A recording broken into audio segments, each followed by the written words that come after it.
15/5/1972 Poes garden, Veda நிலையம், புதுமனை புகுவிழா, கிரக பிரவேசம், புலர்காலை பொழுது, நாதஸ்வர ஓசை.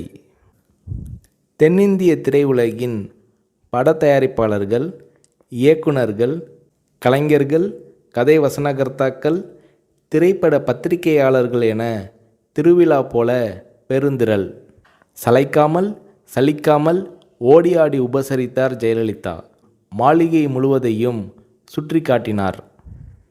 எப்போதுமே பத்திரிகையாளர்களை சகோதரர்கள் போல கருதும் ஜெயலலிதா அன்று ஒவ்வொரு அறைக்கும் அழைத்து சென்றார். இந்த மாளிகையின் ஒவ்வொரு செங்கல் செங்கலாக அணு அணுவாக பார்த்து கட்டியவர் என் அம்மா. இப்போது அவர் இல்லை என்றபோது ஜெயலலிதாவின் இமை ஓரங்களில் கண்ணீர் முத்துக்கள். படிப்பு அறை. அங்கே 1000க்கும் அதிகமான தமிழ் மற்றும் ஆங்கில நூல்கள், படித்து முடித்த நூல்களில் குறிப்பெடுக்க அடிக்கோடுகள். உடை அலங்கார அறை. பட்டு புடவைகள் மட்டும் 5000க்கும் அதிகமாக இருக்கும். ஃபேஷன் புடவைகள் பல ஆயிரம். அலங்கார அறை. விதவிதமான ஒப்பனை பொருட்கள். நகை அலங்கார அறை.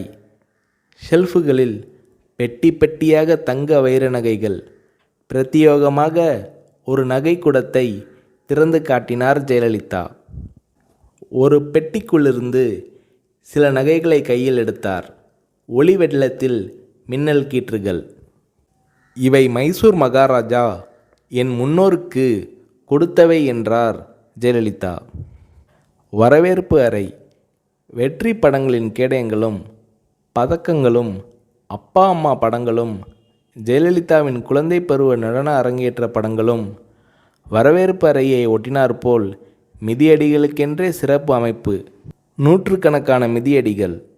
வீட்டுக்கு வேதா நிலையம் என்று பெயர் வைத்திருக்கிறீர்களே என்று இளம் பத்திரிகையாளர் ஒருவர் கேட்டார். அதற்கு ஜெயலலிதா அவர்கள், அம்மா சந்தியாவுக்கு அவங்க அம்மா அப்பா வைத்த பெயர் வேதா என்றார் ஜெயலலிதா. சந்தியா என்பது சினிமாவில் நடிக்க தொடங்கிய போது சூட்டிக்கொண்ட பெயர் என்றார் ஜெயலலிதா.